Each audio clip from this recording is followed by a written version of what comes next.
नमस्कार, रोजाना घर में आप सभी का हार्दिक स्वागत है। मैं हूं विभूति कुमार। सबसे अच्छी बात क्या है कि लगातार हमारा निरंतर हेल्थ बुलेटिन जारी है। हर बीमारी को लेकर हम संजीदा हैं और कहीं ना कहीं जो मामले समझ में आते हैं या जो मामले आप तक पहुंचाने की जरूरत महसूस की जाती है वो हम पहुंचाते हैं।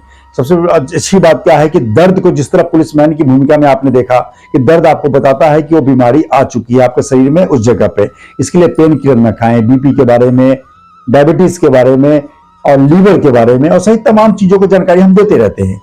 लेकिन अभी एक मामला तुरंत सुर्खियों में आया था। एक अभिनेत्री है पूनम पांडे, जिन्होंने अपनी मौत की खबर खुद फैलाई और उन्होंने बताया कि पूनम पांडे के मैनेजर ने बताया कि पूनम पांडे की मौत सर्वाइकल कैंसर से हो गई।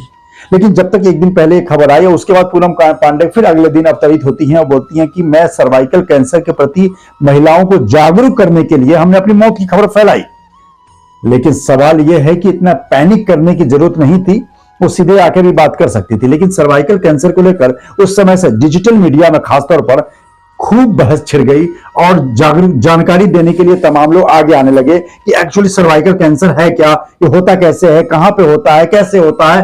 तमाम मुद्दों को लेकर हमने भी सोचा कि चाहे मेरे पाठक कोई जानकारी मिलनी चाहिए कि आखिर सर्वाइकल कैंसर क्या होता है, इससे क्या क्या मौत हो सकती है, नहीं हो सकती है, या इससे बचने के कोई प्रोजेक्टिव पहले कारण हैं या अर्ली एज में कुछ हो जाता है, क्या होता है। तमाम चीजों को लेकर हम सीधे रूबरू होते हैं मेरठ की दिग्गज गायनेकोलॉजिस्ट डॉक्टर अर्चना मित्तल से, जो लगातार अपनी महिलाओं को, अपने जो इनके यहाँ आते हैं महिला पेशेंट, उनको भी हर चीज से अलर्ट रखती हैं और आपको भी अलर्ट रखने के लिए आज आपके सामने मौजूद हैं। तो रोजाना खबर पे आप अभी देख रहे हैं लगातार कि सर्वाइकल कैंसर क्या है, कैसे होता है। नमस्कार मैम, कैसी हैं आप? भैया फर्स्ट क्लास, हम बताइए। अच्छा, जिस तरीके से पूनम पांडे, आपने भी शायद सोशल मीडिया पे अभी एक्टिव रहती हैं, जिस तरह पूनम पांडे ने अपनी मौत की खबर फैलाई, फिर उसके बाद अगले दिन आई कि नहीं सर्वाइकल कैंसर जाना। सबसे पहले मैं बहुत शुद्ध हल्के लैंग्वेज में जानना चाहता हूँ कि सर्वाइकल कैंसर होता क्या है? ये सर्वाइकल कैंसर सर्विक्स यूट्रस का जो एक पार्ट है उसका कैंसर है बेसिकली।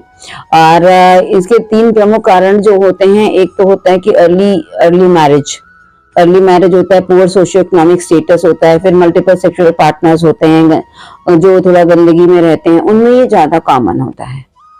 तो ये सर्वाइकल कैंसर मतलब वेजाइनल पार्ट में होता है? सर्विक्स में होता है। सर्विक्स में, अच्छा। ये यूट्रस का पार्ट है। यूट्रस और वेजाइना से कनेक्ट होता है। हाँ, मतलब अच्छा, ये बताइए कि जिस तरीके से मल्टीपल अनसेफ सेक्स भी है तमाम चीजों को लेकर, तो इससे लिए क्या करें? बेसिकली ये एक इन्फेक्शन होता है जिसमें कहते हैं ह्यूमन पैपिलोमा वायरस। ये इन्फेक्शन जो होता है मेनली 90% सर्वाइकल कैंसर का, इसका इन्फेक्शन बनता है सर्वाइकल कैंसर का कारण 90% पेशेंट्स में। तो अगर हम एचपीवी वायरस को ही पहले डायग्नोज करके और उसको ट्रीट कर लें तो हम सर्वाइकल कैंसर से काफी बच सकते हैं। तो फिर इसके लिए हमारे पास वैक्सीन्स भी हैं अवेलेबल जो हम लगाते हैं। यूजली तो हम कहते हैं कि फर्स्ट इंटरकोर्स की एज के पहले हमें लगा देना चाहिए।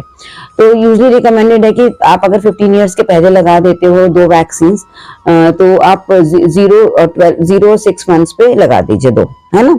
और अगर आप 15 इयर्स के बाद लगाते हैं तो 3 वैक्सीन्स रिकमेंडेड हैं 0 to 6 मंथ्स पे।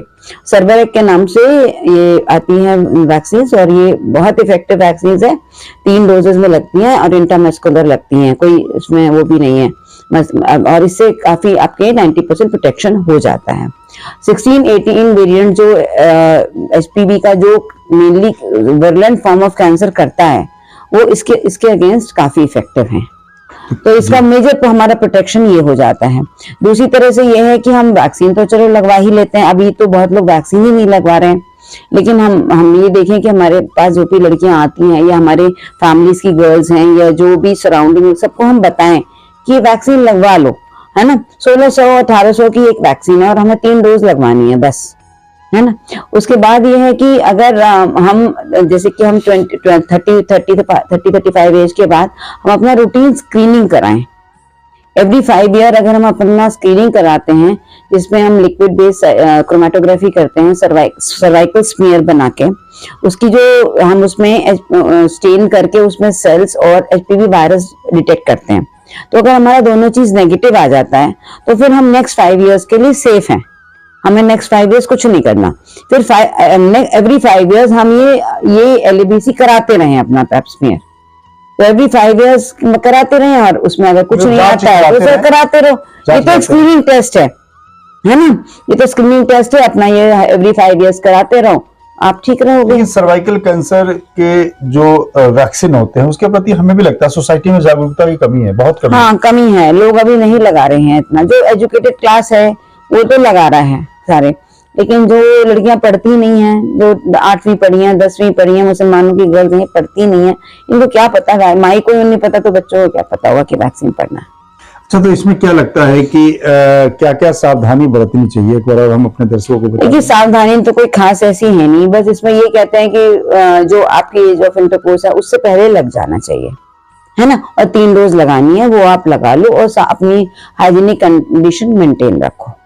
तो क्या इससे सर्वाइकल कैंसर से जान भी जा सकती है? हाँ, एडवांस स्टेज होगी तो जाएगी ही, लेकिन अगर हम अर्ली उसको पकड़ लेते हैं, आप हर 5 ईयरली टेस्ट कराते हैं, 5 ईयरली तो हम एचपीवी का टेस्ट करा रहे हैं, लेकिन 3 इयर्स हम सिंपल पैप्समेयर भी करा लेते हैं, और मान लो एचपीवी नहीं कराते हैं, एवरी 5 years एचपीवी भी कराते हैं, तो उसमें भी अगर एबनॉर्मल सेल्स मिलते हैं तब भी हम ट्रीटमेंट कर देते हैं, तो भी हमारा वो प्रोग्रेस नहीं करेगा ना कैंसर की तरफ, तो फिर हम यहीं पर बच जाएंगे।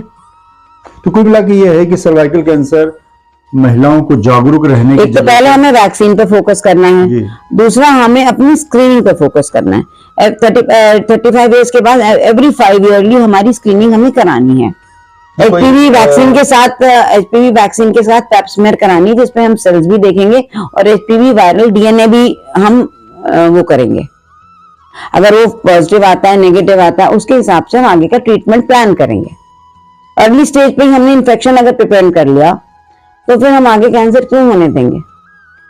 तो क्या लगता है कि ये मतलब 1000 में या 100 में कितनी महिलाओं को होती होंगी? बहुत अभी कम। देखिए, अब तो बहुत कम हो रहा है, मुझे ऐसा लगता है कि ज्यादा नहीं है, लेकिन मैं अपने मेडिकल में एमडी के डेज में तो बहुत ज्यादा देखती थी, बहुत ज्यादा होता था। शायद उस समय मेडिकल कॉलेज में लो सोशियो इकोनॉमिक स्टेटस और मल्टीपैरिटी बहुत थी, उस समय तो हमें बहुत एडवांस स्टेज के कैंसर खूब धड़ाधड़ दिखते थे, रोज एक सीएसआर एक एडवांस दिख जाता था, बड़ी सी ग्रोथ लेके आता हुआ, लेकिन अब तो इतना नहीं दिखते हैं, अब तो कभी कभी वंस इन अ ईयर एक दिख जाता है, बस इससे ज्यादा दिखता नहीं है प्रैक्टिकली। तो कुल मिलाकर है सर्वाइकल कैंसर के प्रति जागरूकता यही है कि आप जैसे बच्चों को आप वैक्सीन लगवाते हैं कि ये बीमारी ना हो या प्रिकॉशन के तौर पर, उसी तरह आप ये जो 14-15 साल की लड़कियां हैं और आगे उनकी मैरिज होनी है, मतलब पढ़ाई लिखाई करके 25-26 साल में, तो ये है कि वैक्सीन लगने का एक ये भी एक ये है कि हालांकि अब जागरूक हैं लोग, अनसेफ सेक्स नहीं कर रहे हैं और तमाम गंदगी हो रही नहीं है, लेकिन फिर भी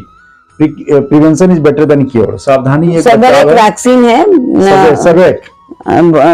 सर्वेरेक, और ये बहुत सेफ अच्छी वैक्सीन है, अच्छी कंपनी की वैक्सीन है, क्योंकि जो बाहर की कंट्री की है वो तो गार्डासिला 8000 रुपीज की है, लेकिन यहाँ की तो हमारी 1800 की है, तो इसलिए काफी इकोनॉमिकल है। चलिए, सावधानी के लिए बहुत सारी चीजें जरूरी हैं जीवन में, वहीं पर एक आपके एक और बीमारी के तौर पे, हालांकि सर्वाइकल कैंसर को मैंने कभी सुना नहीं था, हालांकि बहुत ऐसे होंगे, ऐसे जरूरी नहीं कि पत्रकार हो जाने का मतलब आप जगत के सबसे बड़े ज्ञाता। जैसे सर्वाइकल कैंसर है वैसे ब्रेस्ट कैंसर भी, अब ब्रेस्ट कैंसर बहुत बढ़ रहा है। ब्रेस्ट कैंसर तो बहुत नोन है और बहुत बढ़ भी रहा है, लेकिन ब्रेस्ट कैंसर बहुत नोन है।